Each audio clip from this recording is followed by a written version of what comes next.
Okay, only because today's Daf Yomi sure took a bit longer than I wanted to. In order to make it easier for some people, I figured I would grab some lunch and just go over the Daf quickly. It may not be as explained as clearly as I did this morning, but really more for those listening, if they are interested in listening. I wanted to have it for them. So we're picking up from Daf Beis right here in the Mishnah, just reviewing very quickly. The Mishnah discussed the halacha that an erva, any one of the 15 ervas in the Mishnah, if they're married to, we'll use the case for today's daf of Reuven and Shimon that are brothers. Shimon is married to two ladies, Rachel and Leah. We'll call Rachel a regular, normal woman, and Leah is on some form a relative of Reuven. And if Shimon should die, not only is Leah the relative pater from Yibum with Reuven, but so too is Rachel, even though Rachel is not related to Reuven. This is called a tzara serva. And should there be a third brother, Levi, if let's say Levi's already married to Miriam, and Levi does Yibum with Rachel, and now Rachel and Miriam are married to Levi, and Levi dies with no kids. So now you have two women falling to Yibum to Reuven who are both unrelated to him, despite the fact that you would think there should be a din Yibum. The Mishnah teaches us that Rachel, meaning the tzaras erva, and Miriam, the tzaras erva, the tzaras tzara, are all paturim in a Yibum and in a chalitza. And in fact, this would be true if it would go no matter how many brothers there are. And we'll see on Amud Beis today, it's all learned out from Psukim. The Psukim that they're learned out from comes from the sugya of Achos Isha, your wife's sister. And we'll see the Psukim on Amud Beis. Mir Hashem says the Gemara, though, before we get to the nitty gritty of the sugya of erva, tzara, in terms of the lima, the Gemara just has some homework in terms of fixing up exactly how the Mishnah looks. If you remember, the Mishnah told us a bunch of things, but the first thing we're going to address is the list of the 15 arayos in the Mishnah. It ordered them in a unique order. It mentioned 3 cases of bito, another 3 cases of bito. It mentioned 3 cases of mother-in-law and other forms of women related to your mother-in-law, and then it discussed a couple of sibling-related halachos, and it ended off with daughter-in-law. So the Mishnah has a certain order to the 15 cases. The Gemara is trying to ascertain what those, what the logic behind the list is. It says, and the Gemara is going to ultimately make 3 suggestions. The first suggestion is going to be that it has something to do with the severity of the punishment. We're going to come off that, and then we're going to say that maybe perhaps it has nothing to do with it. Maybe it's more about whether something's learned out from a drasha or being explicit in the Torah. We're going to come off of that eventually as well and say that it really has nothing to do with that, but rather it has what to do with grouping them based off of who is closest to the person that's being discussed in the Mishnah. And that's going to be the maskan of the Gemara in terms of the order. Says the Gemara, Michti, let's investigate. Kulu be'achos isha yalfino, and everyone in the Mishnah has an erva that their pater from Yibum is learnt out from your wife's sister. If that's the case, why not put her at first? Yalfino lisni achos isha bereisha. She should be the first one. All of the din of the Mishnah is learnt out from her. That makes sense for her to be first. Says the Gemara, v'chitema, maybe you'll tell me our first suggestion that Tana Chumre Nakat, that it's being in order of this, how severe the punishment is. For Reb Shimon here in our Mishnah, according to Reb Shimon, the Amar Sreifa Chamura. I mean, again, because the first case is Bitoy, and Bitoy is Bisreifa, and since Bitoy is Chayev Sreifa means you pour molten lead down their throat. That is what it means when we say Sreifa. That's the punishment for Bito, and he holds that Misas Bezdin, that punishment of death by Bezdin is the most Chamer. And that's why it's the first case. Says the Gemara, that doesn't make sense for 2 reasons. Number one, ihachi, if that's true, listen chamosa beresha. Chamosa should be the first one mentioned, mother-in-law, because mother-in-law is the pasuk where sreifa is actually mentioned, that is learned from there to all other arayos. The ikar sreifa bechamosa ksiva. The second reason, if you're going in order of the severe punishments, well then after you list off all the sreifas, you should still continue, that next down the list should be the other mises bezdins. Right, Va'od Basar Chamosa, listening Kalaso, talk about daughter-in-law, the Basar Sreifa, Skila Chamura, because we know Kalaso gets Skila, and Skila is the next best thing after Sreifa, according to Reb Shimon. So why did you make a whole list of other ones that aren't even Chayav Mises Bezdin, they're just a regular normal karises, and then mention Kalaso at the end, which is another Chayav Misa? So clearly the order of the Mishnah has nothing to do with the severity of the punishments. So option 1 is out. Says the Gemara, Ella, it must be a different reason. The second reason is because of whether it's learned out explicitly in the Torah or is it a drush. Ella Bito, the daughter, and we'll say here, I'll jump the gun and explain to you, Bito in the Mishnah does not actually mean your daughter through marriage. It means your daughter from outside marriage. Mianusaso is the way the Gemara refers to it, but it can even be your daughter from, let's say, a mistress or a case of rape. But the bottom line is a product, a daughter from that relationship is also your erva. That's the case of the Mishnah, because we have Bito mentioned twice. The first time it mentions it, it's talking about not through marriage. The second time it's mentioning it through marriage, meaning either your wife's daughter that she brought in from a previous marriage or your wife's daughter that she has with you, which is your daughter. But those are marriage daughters. The first case is talking about Bito that is from outside marriage. There is no pasuk in the Torah telling me Bito from outside marriage. We only learn it out from a drasha. Says the Gemara, "Alabito kiven de asya midrasha," since it's learned out from a drasha, and a drasha is something that's very what chaviva. It's very beloved to the Tanoim. We generally try to put that something like that first over something that's explicit in the Torah. As we move to Daf Gimel Amud Aleph, says the Gemara, since that's chavivale, it decided to go first. That's the Gemara. Kulu nami midrasha asu. Every one of the other 14 arayos in the Torah that we know there's no din yibum is learned out from drasha. Like we mentioned 2 minutes ago, they're all learned out from your wife's sister. We'll see that on Amud Beis. The Gemara says you're right. However, what's being learned out from your wife's sister is that they're patur from yibum.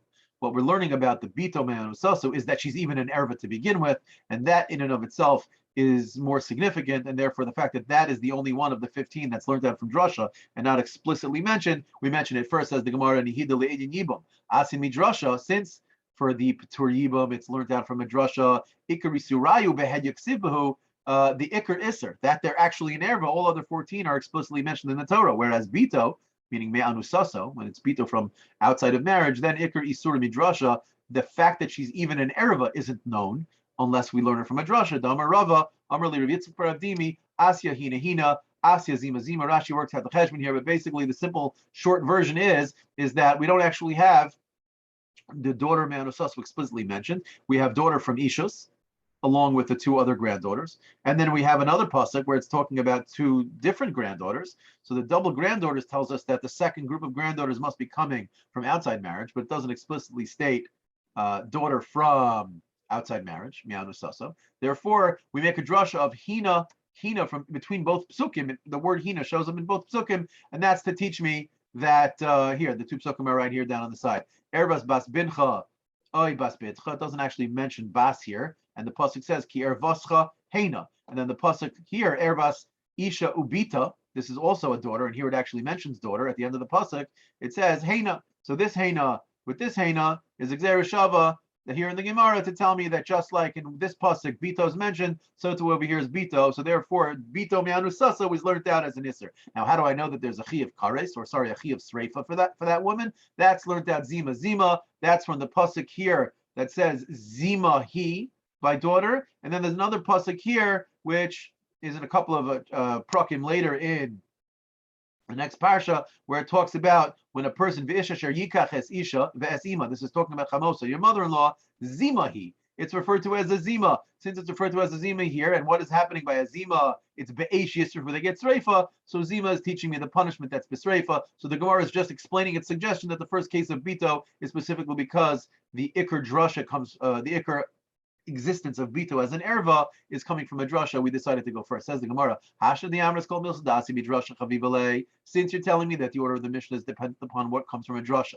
should it not make sense that the last thing in the Mishnah should be the thing that is the farthest away from a drasha, meaning the most explicit? So then, for the Gemara, Lisni la'achos isha lebasof, is not achos isha the source for all of the ervas being patur from yibum, in which case then it's the only one that's explicit. Should it not be the last? And it's not last. Achos isha is mentioned right there in the middle. So the Gemara says no. I did the iri be'isser achvisa. Tana achos isha. No. Once in the middle of the mission, we started mentioning siblings, so we included other siblings, meaning the sister of your wife is like a sibling in a certain sense. It belongs in that case. Says the Gemara. Okay, that's a nice answer once we started talking about siblings. But the Gemara really means to say is the listening lahai bavel l'basayif. Why not talk about sisters and brothers, brothers' wives? Talk about it at the end. So that way you could talk about achos isha at the end. So the Gemara says you're right.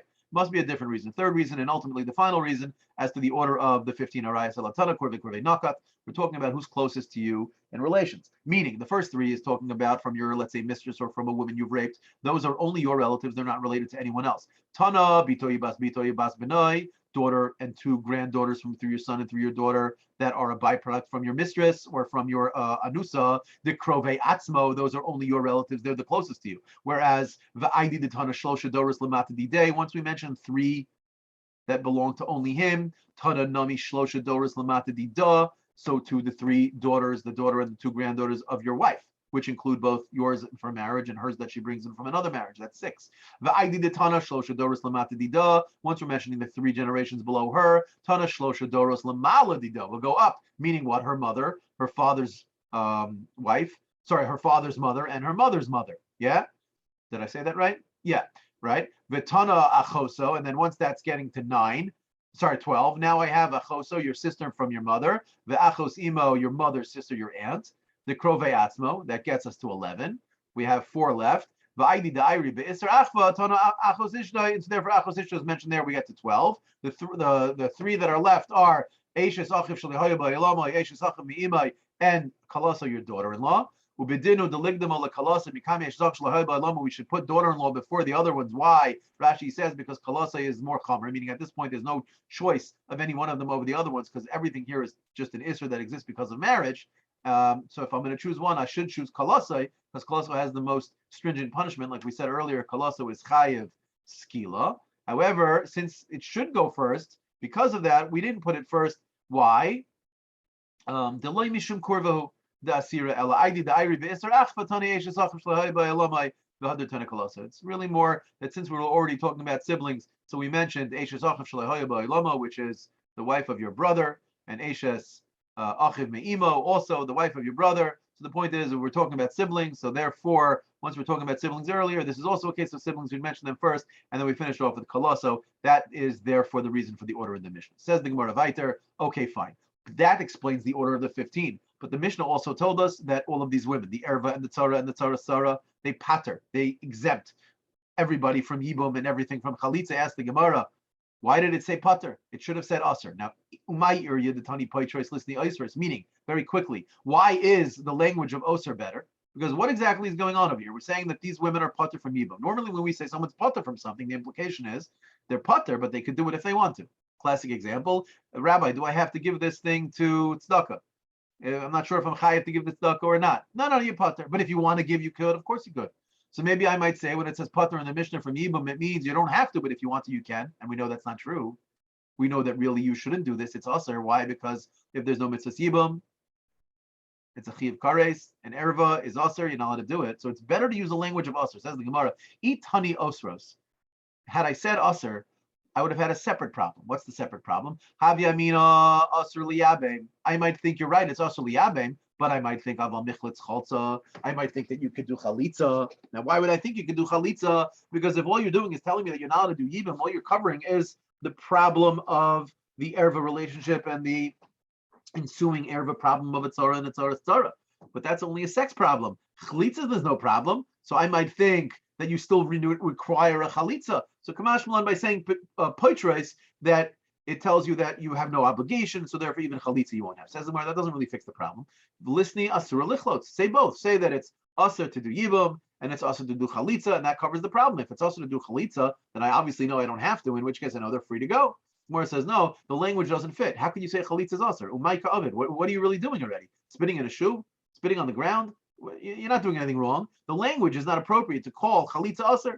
Gemara says no, it would fit. Why? Because alma. Why not? Because let's say we were to say that chalitza is, if we don't say chalitza is aser, you think it's mutter. And if we say that it's mutter, you might think that if I could do chalitza, maybe I could even do yibum. And remember, we're talking about yibum with an erva or a tzaras erva, tzaras tarasa of an erva, and that's aser. So therefore, we don't want someone to come to think they could do the yibum. So therefore, we're going to say that even the chalitza is aser. What this all means to say is that the Gemara is strengthening its question. Why did it say potros, which implies you're allowed to do it? Better to say osros, and it would be true. They should both be usher. Both yibum and chalitza would be usher. Why? Because yibum, because of the sex with an erva, and chalitza, because we don't want you to think you can have sex with an erva. Meaning there would be a reason for them to both be usher, and the language would work, and it'd be better than potros. Says the Gemara. No. Kivan de makkah mitzvah, hu de asira tzara. Since a tzara is only usher upon the surviving brother, upon Ruvain, only when it's Shimon that died, it's only because there's a yibum that now the tzara is usher. Let's say there wouldn't be a yibum, wouldn't be a mitzvah. Tzaras are not usher just because they're married to someone who your relative is married to.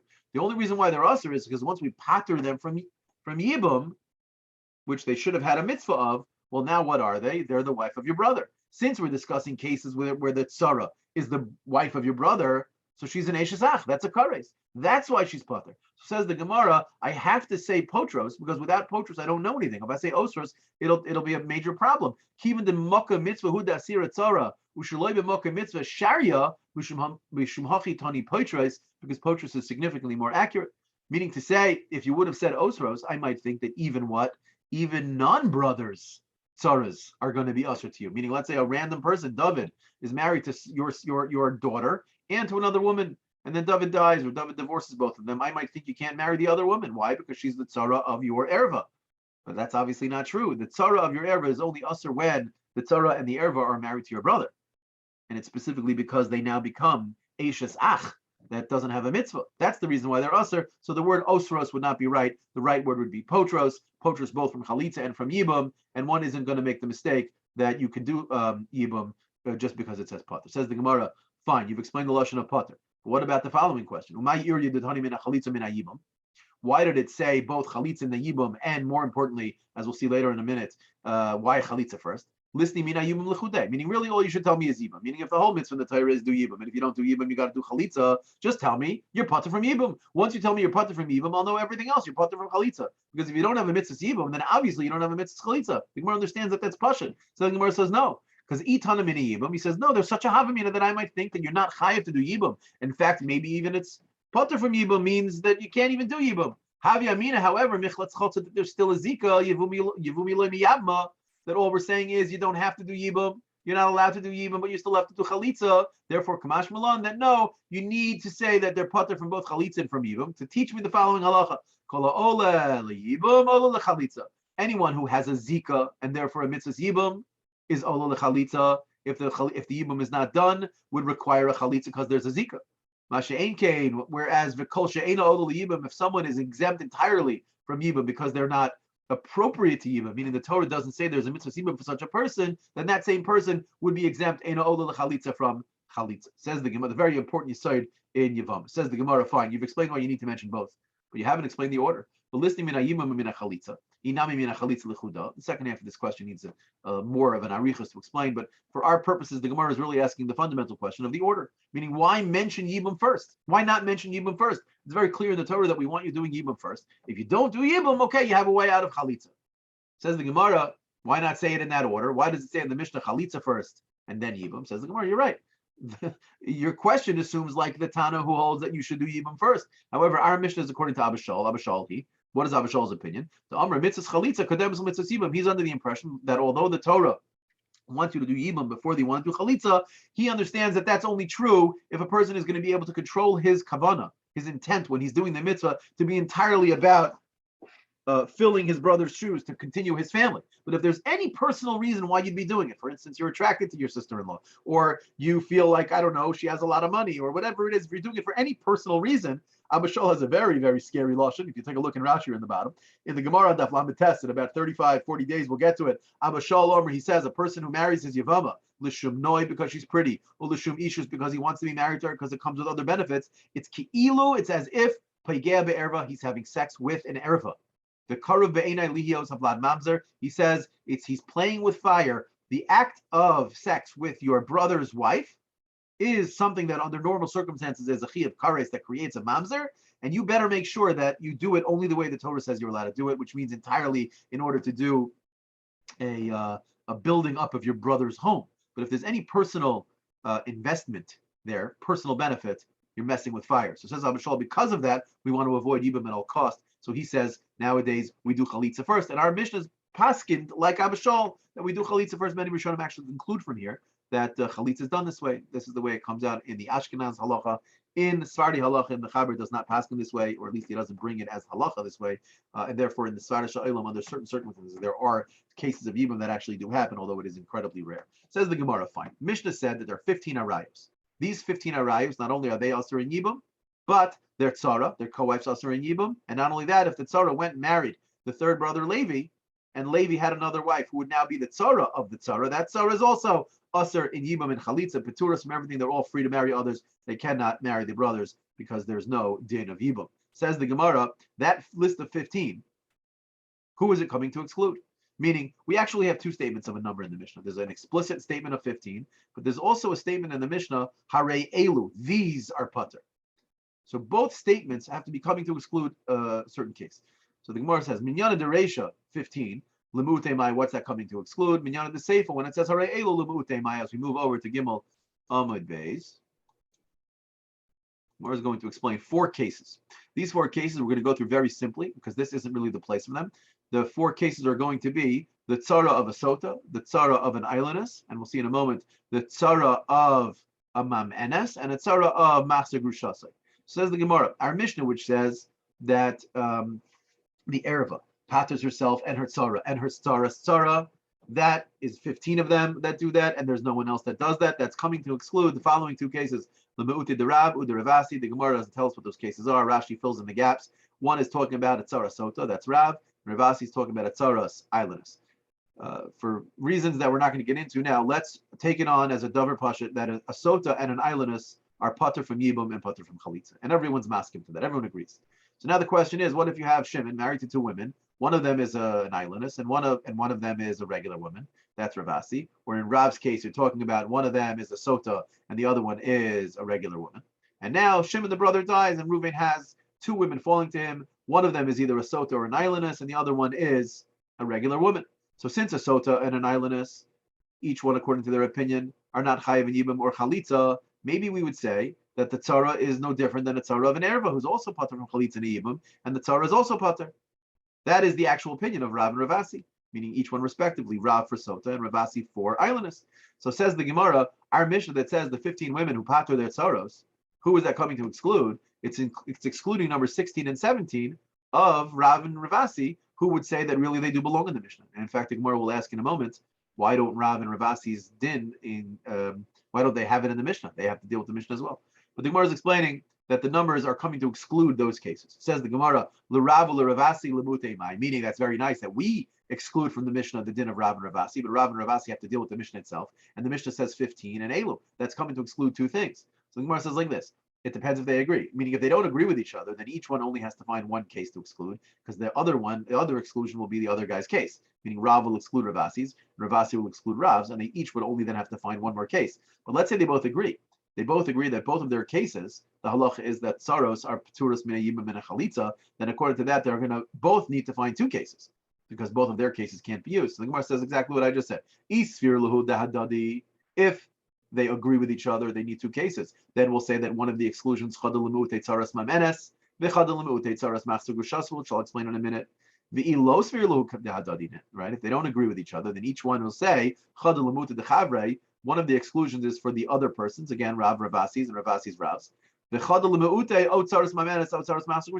the other exclusion is coming to exclude either one of the other two just mentioned. Now, just briefly, what is the Tzaras Mamenes? What is the Tzaras Machzor Grushasai? I'll do it very quickly. Tzaras Mamenes is Reuven and Shimon are brothers. Shimon is married to two ladies. One of the ladies he's married to is only married to him in the Rabbanan. Why? Because she's a katana who was married off by her mother or her brother. And since that din is only with the Rabbanan, the halacha is if that katana wants to, she can disengage from the marriage by retroactively annulling it by choosing to not stay married to him. She has this option, Kolzman, as long as she's not yet a 12-year-old girl. Once she becomes a 12-year-old girl, she's considered a gedola, and then the kedushin becomes minat Torah. But until that point in time, it's only with the Rabbanan, and she gets to opt out. Not only does she get to opt out from the marriage, if let's say she doesn't opt out, and Shimon dies before she becomes a gedola, she can opt out of the ibum.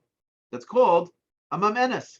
So you have this katana, along with her tzara, married to Shimon. Shimon dies, leaving over the tzara and the mamenes, falling to Reuven. So the mamenes is only married to Shimon mid'Rabbanan. If the mamenes decides to not want to be married to Reuven, the Gemara later on will tell us that minat Torah there's no zika. Mid'Rabbanan you're not allowed to do yibum. Mid'Rabbanan do a chalitza. So therefore, there's a discussion later on. What's the halacha for the tzara? Meaning minat Torah, the tzara is married to Shimon. So when he dies, there's a real zika minat Torah.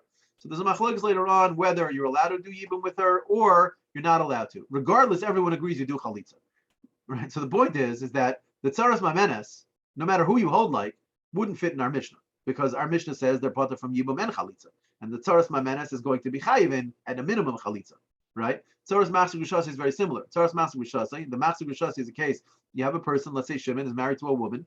That woman he divorces, she goes and marries somebody else, and now Shimon marries her again, which is usher. You're allowed to remarry your divorced wife only if she hasn't gone and married someone in between. But if she did, then returning her to your house is an issa deraisa. You're not allowed to stay married to her, you have to divorce her. So let's say Shimon is married to such a woman that he's already returned illegally, and he has another wife. The other wife he's allowed to be with, the one who he was divorced from before, he can't be with, and he dies before he could divorce anybody, and now two of them fall to Reuven. Now, Machzor Grushasai and the Tzara and the Machzor Grushasai are both 100% married to Shimon. So we'll learn later on that the Masuk Rishoso you're not allowed to do Yibum with. However, you must do Chalitza. There's a discussion later on in the Gemara. What about the Tzara? Is the Tzara going to be a Din Yibum or not? Meaning, there's certainly a Zika. At a minimum, you'll have to do Chalitza. So again, another case where there's a machlekes later on about what to do with her, but everyone agrees that at a minimum, she's going to need a Chalitza, the Tzara. So both of these cases, Tzaras Mamenes and Tzaras Masik Rishasai, would be two cases that would not fit our Mishnah, because our Mishnah is talking about a case where the Tzara does not have to do Yibum or Chalitza, and these two cases, at a minimum, they'll have to do Chalitza. So Rav and Ravasi will be able to use one or both of these cases as the explanation for what our Mishnah is coming to exclude. Ask the Gemara, fine, wonderful. We found the two cases that Rav and Ravasi would exclude, but Rav and Ravasi themselves, according to them, the Tzara is going to be Asr and Yibum and Asr and Chalitza, Pater from both. The Rav and Ravasi, listen in. Why doesn't Rav and Ravasi include this din in the Mishnah? Our Mishnah is telling me tzaros that are pater from Yibam and Chalitza. According to Rav and Ravasi, each one respectively will tell me that a tzaros sota and a tzaros islandus are both pater from Yibam and Chalitza. They should be in the Mishnah. So why does the Mishnah not include them? There should be 17 in the Mishnah, not 15. Says the Gemara. Very simple. Because the cases in the Mishnah are erva relationships, and those ervas are uniquely with Ruvain. Why? Because they're Ruvain's relatives. They are not Levi's relatives. Right? If they be Levi's relatives, then the Mishnah would not be true, because Levi wouldn't be able to have a tzara. You'll never have the tzara going off to be with Levi, because the tzara of the erva could never marry the brother. But since the erva relationship, let's say bito, achosa, me'ima, all of the cases of the Mishnah, those are only problematic for Reuven. They are not problematic for Levi. So that's how you can have a case where it moves to Levi. However, if you're talking about a tzaras islandus, an islandus is usher, doesn't have any yibum or chalitza for any of the brothers. So if the tzara is usher to Reuven, the tzara is usher to Levi also. So you can never have that tzara going to Levi. Same thing with the tzara of a sota.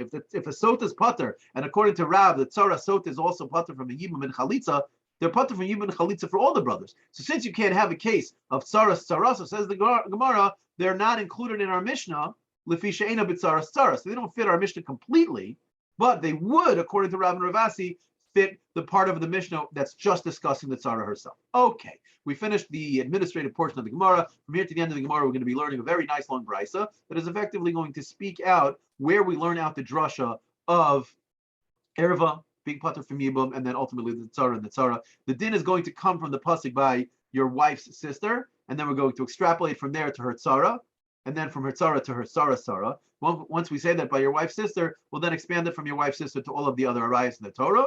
At the end of the brisa, we're going to limit it to only those cases, and we're going to teach us the halacha that tzaras are only usher when they're married to your brother, but not when they're married to a random guy, and that's how we're going to finish the Gemara. Says the Gemara, Minoni Mili, where do we learn this from? The following brisa. The Tana Rabbana, we learned in the brisa the following pasuk. The pasuk says, by your wife's sister, Isha elachosa lo sikach litzrar, you shall not take your wife's sister in marriage, because if you do so, it becomes a tzaror, a tzara, it becomes a co-wife, a problem. Legalo servasa, it's considered gili arayas. Don't do it. Aleha b'chayah, don't do it to her, to your wife, b'chayah, while she's alive, which is the halacha that if she dies, you're allowed to marry her sister. But the point is, what does it say in the pasuk aleha? This pasuk aleha, the word aleha here is a little strange. Says the Gemara, let's explain. Aleha matam alomer. What's the teaching here? Says the Gemara, lefi shenamar, by the parsha of Yevamos. In Kiseitze it says, Yevama, the woman, the shomeres yavam, the widow of your brother, after he dies, Yavo aleha, you shall have sex with her, and that is the mitzvah yibum. I might think that mitzvah of yibum applies under all circumstances. That the Torah is telling you to do yibum even when it's an erva. So therefore, says the Gemara, Brisa, no.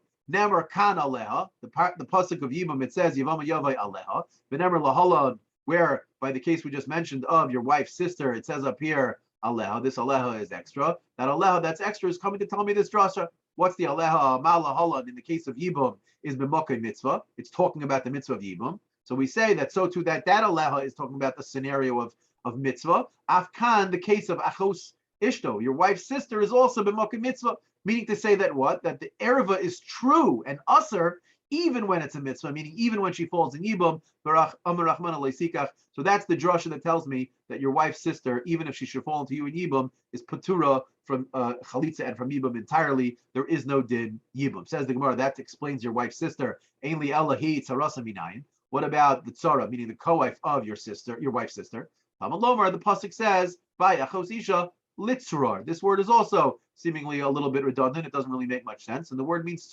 litzrar to tell me even the co-wife is going to be usher. Says the Gemara, litzrar is fine. That tells me the co-wife. How do I know if the co-wife now goes to be with Levi and he has another wife? This is the tzaras tzara. Ein li ela tzarasa. Tzaras tzarasa minayin. Talmud lomar litzrar. The word litzrar is a little bit extra. Not only the word's existence is extra, but the language, it could have said below lutzor, it could have said lutzor. The extra resh tells me tzara, tzaras, tzarasa. So you have all three are going to be usher. Now, this is all true for achos ishta, for your wife's sister. Ein li ela achos isha shara arayos minayin. How do I know that all of the other arayos that were listed in the Mishnah, the other 14, are going to be p'tura min achalitza minayimim? Says the Gemara, ma matzinu, ma achos isha. What is special about an achos isha? She's miyucheda. She's unique. What's she unique about? Shehi ervas. She's an erva. If you have sex with her on purpose, you chayav kares. If you do it mistakenly, it's chatas. You bring a carbon chatas. So these qualities are true in the your wife's sister. And what's the halacha? We just learned out. She's asur to the yavam. There's no din yibam. So too, avkol, all of them, she erva, that are considered an erva. V'chayav and alos duna kares, and it's chayav kares if you have sex with her on purpose. V'ashkagasa, and mistakenly have sex with her, it's chatas. You bring a carbon chatas. Asur liyavam. That teaches me now that all of the arayos have no din yibam. Says the Gemara, that's wonderful, but what about their tzaras? Ve'ein li elahain. How do I know that their co-wives of these other ervas are also no yibum no chalitza? Gemara says a very similar mamatzina. We'll just expand it slightly. Amres ma'achos isha, your wife's sister is miyuchedes, is unique. Shehi erva, she's an erva v'chayav and alzduna kares v'ashkagas chatas, that you chayav kares for on purpose and you chayav chatas by mistake. And like we just learned, v'asur liyavam, there's no din yibum. And we say from the drashas that we learned earlier from Litzor, Mitzarasa Asura, that the Yatzara is Asur. So too, everyone that has that quality is going to be the same. Afkol, Shehi Erva, that's an Erva, V'chayoven Alzduna Kares, V'ashkagos Achatas. Purposeful sex is going to come with Kares, and mistaken sex is going to be a Chatas. And Vasur Liyavim has an Isur Liyavim, which we just learned. Now we'll say extend it even further and say Tzarasa Asura. And from here we learn, says the Gemara, Bryce says, Mikan Omru, from this entire drasha, the following halacha comes out, which is effectively repetition of our Mishnah. The Chachamim say the following. These following 15 women themselves, their tzaras, and their tzaras are pater, mina chalitza mina yibam, from both chalitza and yibam, at seif ha'olam, even for many, many, many generations. Now says the Gemara, in this brisa, once we have this drasha, how far are we going to take it? We just learned that an erev is aser. We also learned that a tzaras erev is aser. Are we going to say that the tzaras erev is aser only in cases of yibum, or is it also going to be true that she's going to be aser even when it's not a yibum case? Meaning, let's say your ereva marries a random guy, and that guy has a second wife. Let's call him David. David is married to your daughter, and another woman, we'll call the other woman Miriam. So Miriam is not your relative. Miriam is the co-wife of your relative. Now, who are they married to? Someone who also you're not related to. So there's a havamina here in the Gemara that we might think that once you see that a tzaras ereva is aser, I might think that even a tzaras ereva who's not married to your brother is aser. So the Gemara says like this. Now, what's the case where you might say such a thing? We'd be talking about 6 different arayos cases that can never come to Yibam. Just to speak it out loud. The 15 women listed in the Mishnah, for one reason or another, can marry your brother, Shimon, and yet be usher to you. Your daughter is allowed to marry your brother, Minat Torah, right? Your wife's sister is allowed to marry your brother. Your mother-in-law is allowed to marry your brother. However, is your mother allowed to marry your brother? Of course not. Why? Because your mother is either also your brother's mother, if you share a mother, or even if you don't share a mother, who is your mother to your brother? It's his father's wife. Well, your father's wife's also no matter what. So that means your mother can never fall to a yibum. Why? Because she'll never be allowed to marry the brother. And even if they try to, the kedushin doesn't work. So since it can never be that your mother falls to you, we don't mention mother in the Mishnah, even though, of course, it's a disgusting ereva relationship. But the bottom line is it can never fall to an yibum. There are actually 5 other ones. All of them can happen because those relationships are a byproduct of a relationship with your father. And since yibum is a din with your father, right? It's only the brothers from your father that matter. Every one of the arayos relationships you have that extend from your father will also be other on your brother because he's also the son of your father. So therefore, there are 6 cases. We'll see this in a Mishnah later on. I think it's a Daf Yud, maybe Yud, something like that.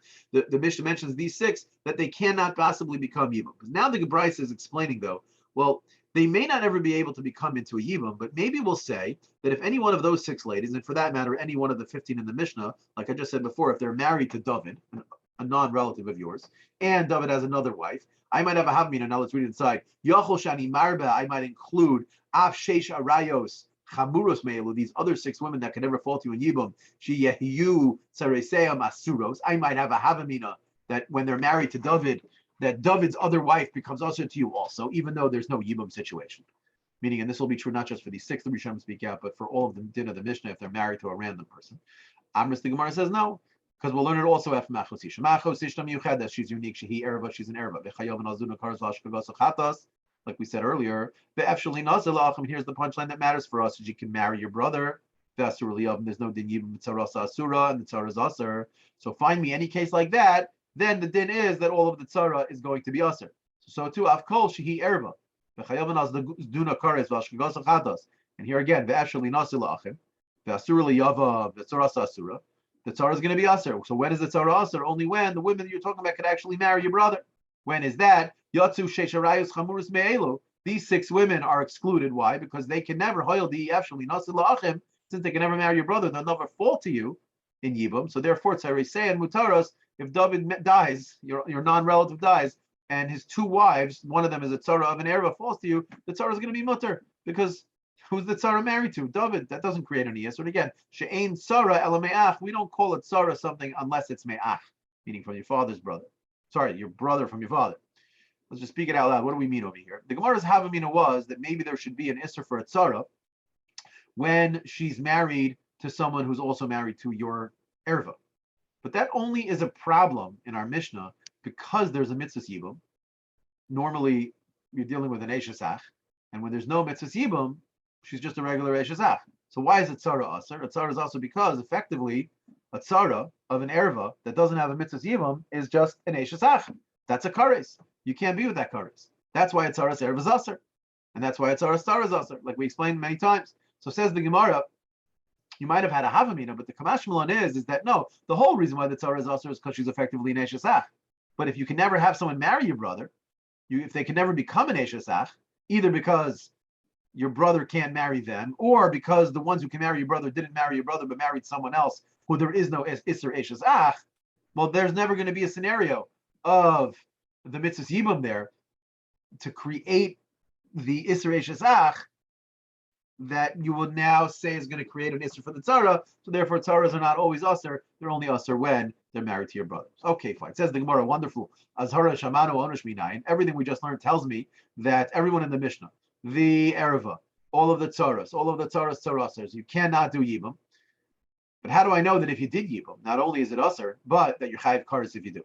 Says the Gemara, not only kares, you're chayiv sreifa or means whatever it is. Says the Gemara, Amar kra ki kol asher ye'asim mikol atayevos. The pasuk continues there at the end of Achrei Mos and says that it basically mentions kares to tell me that all of these cases are going to be chayiv kares even in a matzav of yibum. There we're going to hold over here. Tomorrow we're going to pick up from Taima. Taima is going to introduce a concept called asay, docha, los asay, a very enjoyable couple of daf we're about to learn here that's going to get into the guts of the operating system of yibum, exactly what's going on when we say the mitzvah of yibum says you're allowed to have sex with your brother's wife, despite your brother's wife being a kares, or is it something that pushes it off?